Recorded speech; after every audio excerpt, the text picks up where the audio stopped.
여러분께서는 지금 경제학자 곽수중이 보는 새로운 시사, 곽수중의 뉴스 정면 승부와 함께하고 계십니다. 네, 곽수중의 뉴스 정면 승부 19대 대선 미리 보기 아젠다 센터의 이상일 대표 그리고 리얼미터 이택스 대표 두 분과 함께 이야기 나누고 있습니다. 자, 또다시 한번 의혹이 있는데 그게 그중에 하나가 이 조사 기간이 이번에 상당히 짧게 나타났다. 코리아 리서치 여론조사는 하루하고 2시간 정도, 그러니까 26시간이죠. 이런 것들이 이 신뢰성을 흔들 수 있는 요인으로 볼 수 있습니까? 꼭 그렇지만은 않습니다. 지금 이제 이 부분이 늘 문제가 지적이 되는데요. 네. 이게 여론조사 기관이 뭐 독자적으로 해서 발표를 하는 경우 지금 이제 뭐 앞에 계신 리얼미터도 있고 또 한국갤럽도 이렇게 자체적으로 발표하는 경우가 있습니다만 언론사들하고 같이 조사를 할 경우에 실제 주어지는 조사 시간이 하루 아니면 이틀 정도입니다. 그래서 뭐 그리고 이제 조사 시간을 줄인다라는 것이 반드시 꼭 신뢰도에 문제가 되는 건 아니고요. 뭐 조사원을 충분히 투입하면은 시간을 단축할 수도 있고 하기 때문에 그 자체가 문제가 되지는 않는데 말씀하신 대로 이제 그런 부분 물론 이게 조금 더 왜냐하면 사람들이 이렇게 하루에 뭐 집에 있는 시간대 일하는 시간대 생활 사이클들이 있기 때문에 뭐 오후부터 저녁 시간대 충분하게 시간을 좀 활용하면서 그리고 또 요일 변수도 있으니까 아마 하루보다는 이틀 하는 게 훨씬 더 안정적이긴 한데 그렇다고 꼭 하루나 뭐 하루 반만 했다고 해서 그 자체가 신뢰도를 무너뜨린다 이렇게 보긴 좀 어렵습니다. 일단 뭐 시간대가 전체적으로 다 커버가 되면 아침, 점심, 저녁으로 다 되면 그 부분에 있어서의 편차는 좀 많이 고려가 될 수 있겠네요. 자, 근데 이제 또 한 가지 이 뭐라 그럴까요? 의구심이라 그럴까요? 지적될 수 있는 게 KBS가 만약에 여론조사를 하게 된다면 이게 공영방송이지 않습니까? 국민 세금으로 운영되는 세금이라기보다도 수신료로 운영이 되는. 그런데 이 공영방송 여론조사가 신뢰성에 의심을 받고 있다. 이 자체만으로도 여론을 좀 호도할 가능성이 있다. 이런 지적이 있지 않겠습니까? 그렇습니다. 하필이면 다자구도에서 처음 뒤집힌 조사가 이제 이번 조사였고 의뢰사가 KBS였기 때문에 그리고 앞서 얘기 나왔던 이 표집 틀과 관련해서 여러 가지 의혹이 생겼기 때문에 국민들이 조금 더 불신의 눈으로 바라볼 수밖에 없게 됐고요. 다른 조사기관이나 다른 언론사 조사들도 또 불신의 눈을 갖고 바라볼 수밖에 없는 상황이 됐는데 문제는 이제 이 에러로 보이는 이 부분이 의도적이냐, 의도적이지 않느냐의 문제인데 조사업계에 이제 많은 전문가들은 의도성은 없었을 것이다. 왜냐하면 의도성이 있었다면 여론사 심의위원회에 있는 그대로 그대로 등록하지는 않았을 것이다. 그래서 어떤 담당자가 급하게 진행됐기 때문에 착오에 의해서 이렇게 진행하지 않았을까라고 짐작을 하는 건데요. 그렇기 때문에 이제 짧게 여론조사가 이루어지는 경우 하루나 또 하루 반나절 만에 이루어지는 경우 저도 이제 이상일 대표의 의견과 조사기관 종사자의 입장으로서 동일한 의견이긴 한데 짧게 진행될 경우에는 이런 오류의 가능성은 조금 더 가능성이 높아지는 거죠. 급하게 처리하다 보면 코딩 에러도 생길 수 있고 이 샘플링 과정에서나 아니면 통계 과정에서 에러가 충분히 사람에 의해서 진행되는 일이다 보니까 충분히 생길 수 있는 것이고요. 그래서 의도성은 이제 없어 보입니다. 저희 조사업계 이제 관계자들이 봤을 때는. 그러나 이제 아무튼 이 부분이 기존의 트렌드와는 완전히 다른 경향의 조사였기 때문에 한 번 더 급하게 이제 보도하기보다는 이게 굉장히 급변침된 어떤 상황이었기 때문에 이거 한번 추가적으로 조사를 더 해보거나 아니면 다른 조사기관의 결과를 좀 같이 보고 비교해보고 보도 여부를 판단을 했으면 어땠을까라는 좀 아쉬움은 있는 거죠.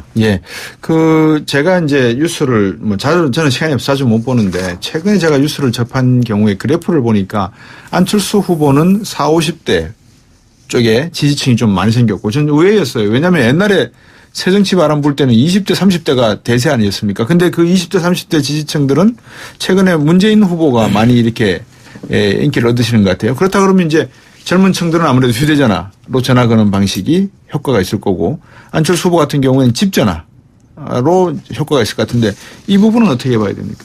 뭐 아무래도 지금 이제 유무선의 어떤 혼합 비율에 대해서 이제 어떤 하나의 완전한 결론을 내리진 못했지만 적어도 이제 유선 전화 방식으로만 조사를 하는 것은 문제가 있다라고 지난 총선 때 한번 충분하게 그 입증이 좀 된 것 같고요. 그래서 이제 무선 전화를 섞어 쓰거나 무선 전화 비율을 좀 늘리는 방식으로 가고 있는데 뭐 이게 이제 꼭 어떤 성향의 유불리보다는 이게 유선 전화 또 반대로 이제 아직도 휴대폰을 갖고 계시지만 시골이나 이런 이제 농촌의 그 노인분들은 예. 이 휴대전화는 그 가족 간에 소통하는 아는 사람하고만 통화하는 수단이 되고 유선전화 쓰시는 분들 많이 있거든요. 그러니까 어느 한쪽만 사용하는 것보다 이제 좀 고르게 쓰는 것이 맞다라는 그런 어떤 아직까지 이제 그런 정도의 이제 합의가 되어 있는데 네. 이게 이제 뭐 아무래도 중장년층의 지지가 좀 많이 모여도 안철수 후보 입장에서는 네. 유선전화가 더 포함되는 것이 많이 포함되는 것이 유리한 게 아니냐 이런 분석들이 나오고 있습니다. 아직 그게 명확하게 어느 정도의 차이를 가져오는지는 예. 뭐 결론이 난지 않은 상황입니다. 예. 저희가 자체적으로 한번 분석을 해봤는데요. 지금 네. 일주일 동안 발표된 여론조사 결과들을 보면 예. 유선의 비율이 20% 이상인 곳에서는 예. 대략 한 40%, 예. 그러니까 40% 이상이 되는 조사에서는 안철수 대 문재인 양강구도에서 예. 안철수 후보의 지지율이 높게 나타난 조사 결과들이 발견이 됐고요. 예. 유선의 비율이 30% 미만인 조사들은 예.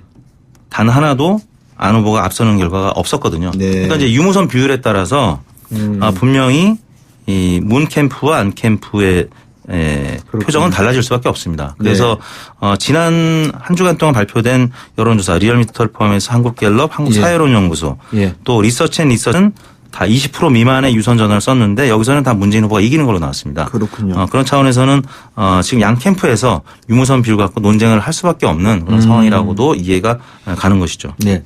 이건 뭐라 그럴까요? 또 다른 하나의 이 사이드 옆에서 질문을 한번 드리고 싶은 건데 이 여론조사 기간에 이렇게 발표하시는 거 그러니까 공영 언론과 같이 있지만 당 내부에서 이렇게 자체적으로 조사하는 것도 있죠. 네, 그렇습니다. 예. 그런 것들은 견주어서 이렇게 비교를 하고 충분히 그러겠죠. 그죠? 정당들 이제 각 후보 캠프들에서도 직접 예. 조사를 하고요. 그러면서 예. 이제 다양한 방식으로 사실은 검증들을 하기도 합니다. 그래서 네. 뭐 안심번호를 사용해서 무선 전화로만 조사를 해보기도 하고 예. 그러면서 아마 이런 방법의 차이가 가져오는 문제들 내지는 예. 실체적인 여론을 파악하기 위해서 예. 다양한 방식들을 하는데 네. 이제 이게 문제가 언론사하고 하는 조사에서는 네. 이게 굉장히 시간에 쫓기고 예. 또 조사기관에 대해서 그 언론사가 이런 의뢰를 할 때 예. 이런 어떤 유무선의 혼합 비율이라든지 이런 부분에 대해서는 어떤 지침이 뭐 가이드가 없기 때문에 조사기관이 그동안 해온 경험칙상에 따라서 네. 어떤 이제 제시하는 방법에 따라 조사가 되는데요. 예. 이러다 보니까 조금 혼용된 방법들이 나오면서 예. 결과의 편차를 가져오는 그런 상황입니다. 아까 이택수 대표가 이제 그 문제가 됐던 코리아 리서치 여론조사 이게 여론조사 심의위원회에서 조사를 한다고 그랬지 않습니까? 네. 이 여론조사 심의위원회는 이런 그 조사를 할 수 있는 전문성 가지고 있습니까? 업계에서 어떻게 판단하십니까? 여론조사 심의위원은 총 9인으로 구성이 되는데요. 예. 선관위에서 상임위원이 한 명이 내려오고 그다음에 학계에서 예. 교수들이 현재 3명이 있고요. 네. 그다음에 조사협회가 두 군데가 있는데 예. 한국조사협회와 한국정치조사협회. 예, 예. 그래서 양측이 한 명씩 추천을 하고요. 네. 그다음에 여야 한 명씩 추천을 해서 추천 몫으로 오는데 네. 그 중에 또 이제 변호사도 한 명 변협 추천으로 있고요. 예. 지금은 물론 이제 바른정당이나 국민의당이 교섭단체가 됐기 때문에 예. 총 11명으로 구성이 돼 있습니다. 예. 근데 그 중에는 전문가도 있고 예. 또 조사 업계와는 무관한 뭐 정치학자들이나 변호사 네. 이렇게 구성이 되어 있고요. 네. 이런 실무적인 심의는 네. 열심히 사무국에서 합니다. 예. 사무국에는 현재 조사업계 출신도 일부가 있고 네. 또 선관위 출신들이 있는데 네. 전문성이 있다고 봐야죠. 예. 전문성 있는 그렇군요. 분들이 예. 지금 심의를 하고 있고 예. 지금 자료 제출을 코리아 리서치가 여론조사 심의원에 네. 지금 준비하고 있거나 일부는 제출했거나 그래서 이제 심의를 준비 중인 것으로 알고 있습니다. 자, 이제 두 번째 이슈로 한번 넘어가 볼까 합니다. 후보 등록이 이제 임박했지 않습니까?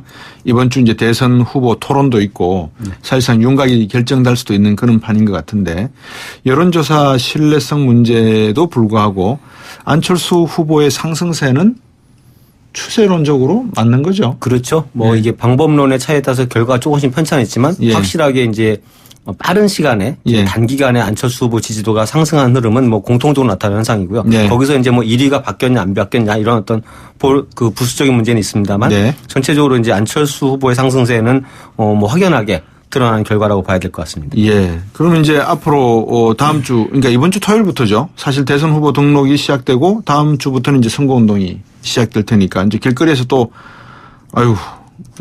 소리를 또 들어야 되겠네요. 그죠?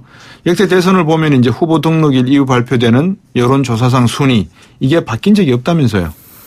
지금까지는 그랬습니다. 예. 그러나 이번 선거는 전례가 없는 대통령이 탄핵되고 각 당의 경선이 일제히 한꺼번에 치러지고 그러니까 시기적으로 이제 지난주쯤에 대부분 한꺼번에 후보들이 이제 압축이 됐는데 지금 이제 여러 명, 10여 명이 넘는 후보에서 이제 각 당이 원내 5당 후보가 압축이 되면서 일단 말씀하신 대로 안철수 후보 쪽으로 많은 중도 보수 표심이 지금 몰리고 있는데 그러다 보니까 대선이 30여일 남겨두지 않은 시점에서 양강 구도로 재편이 돼서 사실 지금 1개월, 2개월은 4년여 전에 치렀던 대선과 비교하면 한 2, 3개월의 이 기간과 저는 비슷하다고 봅니다. 그래서 지금 시점에서 여론조사가 27일 남았나요? 27일 남았습니다. 이거를 갖고 이 대선을 예측하기는 상당히 어려울 것 같고요. 지금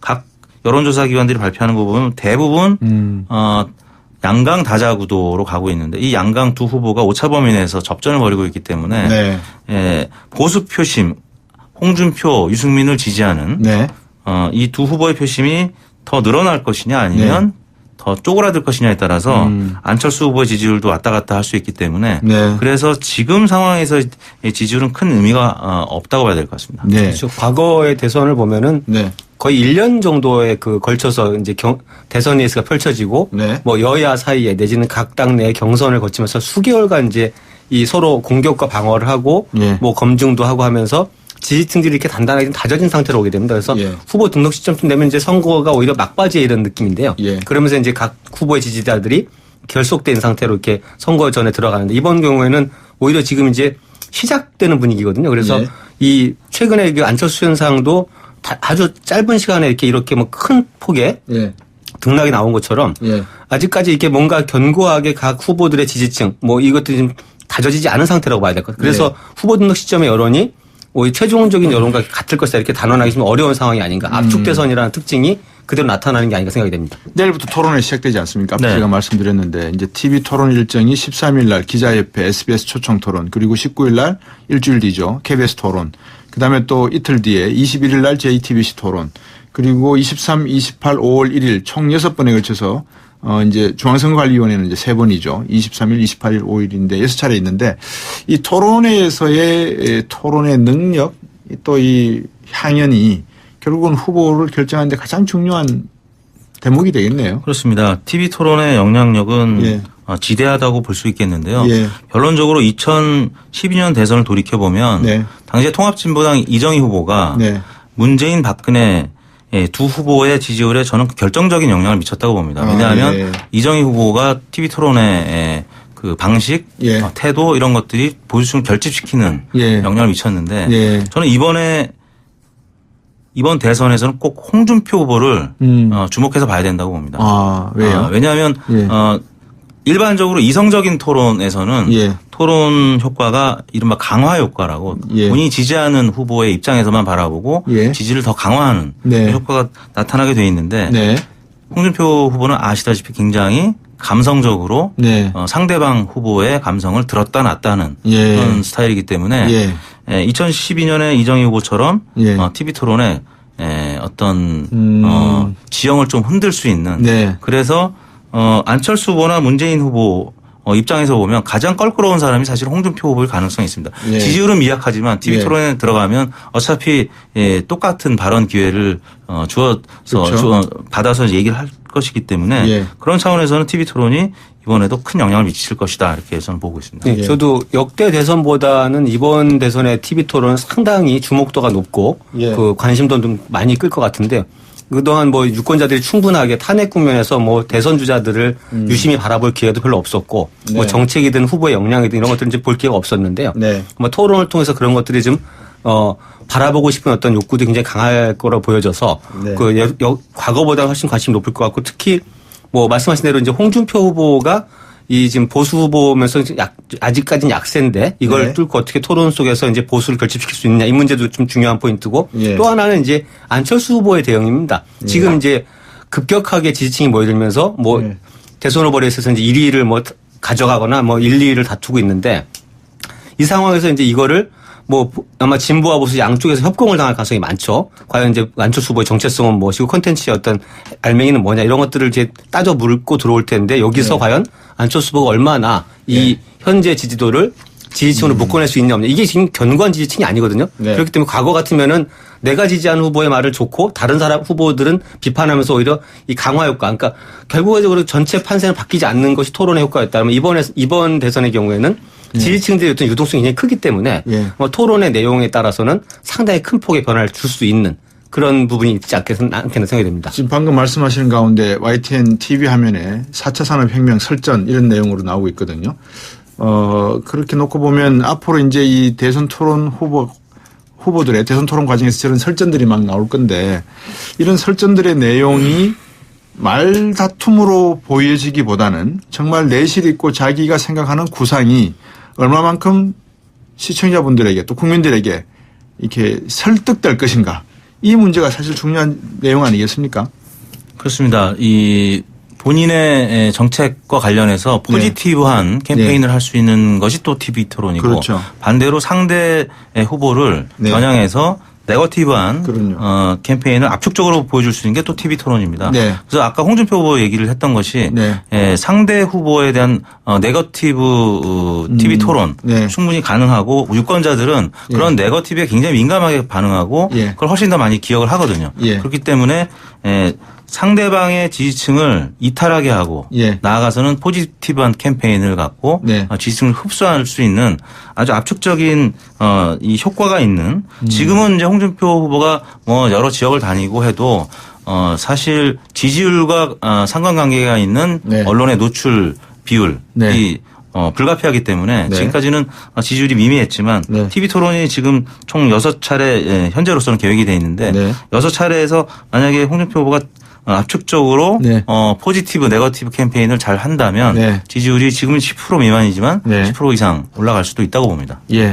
자, 대선 바로미터라고 할 수 있겠죠. 이제 곧 재보선이 있지 않습니까? 재보선이 언제죠? 오늘이죠. 지금 진행되고 있죠. 그러면 결과가 나오면은 이게 대선 민심의 풍량계다 이렇게 이야기할 수 있을까요? 어떻습니까? 일단 뭐 지역선거라는 특성 때문에 지역선거 이제 지역에서 바닥을 오래 다져온 분들이 뭐 정당세와 관계없이 당선되는 경우도 있고 해서 꼭 대선 풍량계하고 맞바로 맞아 떨어지는 않습니다만 이제 주목할 만한 지역들이 지금 있죠. 이번에 국회의원 선거가 한 곳 치러지는 그 상주 군의의성 청송 이 지역에서 이제 그동안 뭐 경북 뭐 TK 이렇게 하면서 보수의 어떤 아성처럼 불린 지역인데 과연 여기서 이제 자유한국당 후보가 살아남느냐. 지금 김재원 후보입니다. 전 의원이고 정무수 오진에서 김재원 후보가 나와 있는데요. 이제 이런 결과들이 과연 TK 민심의 변화가 정말 있는 거냐 아니면 보수에 대한 어떤 아직까지 기대나 지지가 살아있는지를 확인할 수 있는 그런 부분들이 있기 때문에 굉장히 주목할 만한 부분이 있고요. 또 수도권의 기초단체장 선거에서도 포천시나 하남시 같은 경우에는 포천시는 이제 6번의 지자체 선거에서 5번 그 보수 후보가 승리했었고요. 하남시는 6번 중 4번을 이제 민주당 후보가 승리했었는데 이런 속에서 이제 국민의당 후보가 이제 나간 지역도 있고 아닌 지역도 있습니다. 이 속에서 어떤 전체적인 그 결과들이 아마 이 대선의 어떤 풍향들을 좀 볼 수 있는 그런 어떤 조짐들은 충분히 보여줄 수 있는 게 아닌가 생각이 됩니다. 뭐 간단하게 요약해서 지금 안보 문제가 이제 급부상하다 보니까 많은 대선 주자들이 그동안에 해왔던 자기의 말들을 급격히 바꾸면서 우클릭하는 경향도 없지 않아 있거든요. 그러니까 많은 청취자분들이나 또 시청자분들 앞으로 이 국민 토론 과정에서 반드시 이 점은 유의해서 좀 보셨으면 한다라고 지적할 수 있는 부분은 어떤 부분일까요? 짧게. 정책과 관련해서 일관성이 있어야 되죠. 이제 과거 발언과 비교해 봤을 때 너무 이렇게 급변하는 그런 후보들은 당연히 유권자들이 걸러내야 될 것 같고요. 있어야 된다. 보수든 진보든 어느 한쪽의 정책을 일관되게 추진하는 그런 후보를 찾아봐야 될 것 같습니다. 이상인 대표. 저는 뭐 말을 바꾸더라도 그걸 국민들이 이해할 수 있게 설명할 수 있느냐. 그건 이제 합리적인 논리가 있으면 뭐 말을 바꾼 것도 용서가 될 텐데요. 그런 부분하고 이게 여러 가지 공약들을 설명할 텐데 좀 더 디테일한 부분, 상세한 부분까지 과연 후보가 소화하고 있는지 이런 부분 좀 유의해서 봐야 될 것 같습니다. 19대 대선 미리 보기 아젠다 센터 이상일 대표, 리얼미터 이택수 대표 두 분과 함께했습니다. 고맙습니다, 두 분. 감사합니다. YTN 뉴스 FM 곽수중의 뉴스 정면 승부 오늘 준비한 내용은 여기까지입니다. 오늘 방송은 YTN 라디오 곽수중의 뉴스 정면 승부 홈페이지나 예스 애플리케이션을 통해 다시 듣기 가능합니다. 팟캐스트나 팟빵에서 곽수중 검색하시면 손쉽게 또 들어보실 수 있고요. 인터뷰 내용은 홈페이지와 인터넷 포털 사이트 검색 통해 확인하실 수 있습니다. 지금까지 프로듀서 이은지, 작가 홍기, 김은진, 기술감독 안홍진, 김승희, 진행해줄 곽수중이었습니다.